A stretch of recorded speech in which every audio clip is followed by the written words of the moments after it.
BFM Business. Happy Boulot, le MAG. Business Case. Allez, on va parler savoir-être au bureau. C'est pas souvent qu'on parle de savoir-être. Eh bien, aujourd'hui, on va se poser la question, est-ce qu'il faut être pour ou contre le vouvoiement dans l'entreprise? Et pour répondre à cette question quasiment philosophique, c'est Laurent Vronsky qui nous accompagne. Bonjour Laurent. Bonjour Lorraine. Laurent, les fidèles de notre antenne vous connaissent puisque vous êtes un des experts de Nicolas Dose et vous êtes aussi un patron d'industrie puisque vous êtes directeur général d'Airvor, fabricant dernier des Mohicans de compresseurs d'air en France. On parle avec vous de ce sujet parce que quand on se croise dans les couloirs de BFM, on parle souvent de savoir-être, de l'attitude des jeunes gens et des moins jeunes gens d'ailleurs, et on s'est posé la question de quelle promesse tenait encore le vouvoiement en entreprise. Alors vous me disiez que des fausses promesses.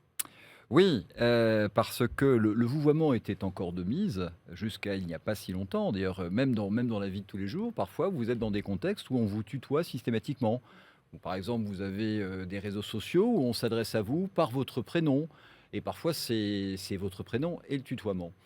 Et moi, je pense que la langue française est plutôt bien faite. Moi, j'ai commencé ma carrière aux États-Unis où là, il n'y a pas de vouvoiement, puisque en anglais, You.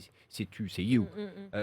Et donc, je peux faire la différence. Et donc, je tiens à préciser pour nos auditeurs que c'est pas une réflexion philosophique, c'est quelque chose que je vis tous les jours, puisque moi, j'ai une fonction opérationnelle. Je dirige des équipes.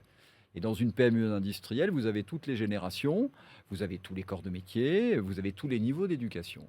Et je pense que le vouvoiement est très bien fait et que la langue française est très bien faite. Et que quand on a eu ce glissement qui fait que c'est le tutoiement généralisé, eh bien je pense qu'on perd ses repères. Alors c'est une des pertes parmi tant d'autres. Mais je pense que ça peut avoir aussi des effets dévastateurs parce que intuitivement, les gens pensent que si on se tutoie, c'est qu'on est proche. D'ailleurs, dans la langue française et dans l'éducation française, le tutoiement n'est pas de mise. On commence par se vouvoyer et après, il y a tout un code qui existe et qui autorise le tutoiement. Là, avec le tutoiement systématique, quelque part, on pense qu'on est tous proches, qu'on est parfois tous au même niveau. Certains pensent aussi que c'est sans doute un signe de sympathie extrême ou un signe de proximité. Et je pense que c'est là où on rentre sur le territoire de la fausse promesse. Alors, évidemment, pour pas avoir l'air de vieux schnock, on va dire qu'on ne cible pas particulièrement les jeunes ou la Startup Nation en disant ça, mais quelle barrière est tombée selon vous dans l'entreprise pour que des gens aussi au-dessus de 50 ans automatiquement se tutoient ou qu'on dise tu à des inconnus? Qu'est-ce qui est tombé comme barrière dans le monde corporate? Je pense que le tutoiement, si vous voulez, le tutoiement systématique est la résultante de beaucoup de phénomènes simultanés. D'abord, on est dans une société avec un grand S qui est frappée de jeunisme. Donc, beaucoup de gens qui ont un certain âge et qui ont été habitués à ça. Je veux dire que moi, quand j'allais à l'école, je tutoyais pas mon professeur. Et oui, à l'école primaire, beaucoup d'enfants tutoient leur Absolument. maître et maîtresse. C'est pour ça que j'en parle. Bon, parce que si vous voulez, il y a une vraie différence d'éducation. Éducation. Bon. Et l'éducation, elle est transverse et elle ne dépend pas des générations. Je veux dire, on est soit bien éduqué, soit mal éduqué, n'en déplaise à certains. Et on peut être très bien éduqué à 5 ans et on peut être très mal éduqué à 55 ans.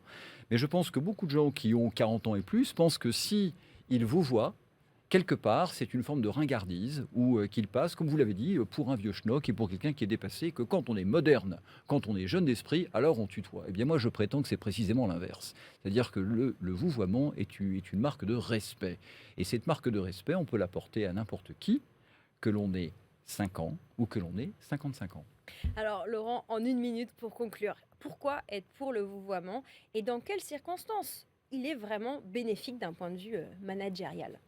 Eh bien, je pense que ça marque la différence. C'est-à-dire que quand vous êtes manager, vous avez n'en déplaise, vous avez un pouvoir discrétionnaire à tous les niveaux, que ce soit au niveau des rémunérations, que ce soit au niveau des sanctions, au niveau hiérarchique, au niveau recrutement. Et donc ça, c'est une marque d'autorité.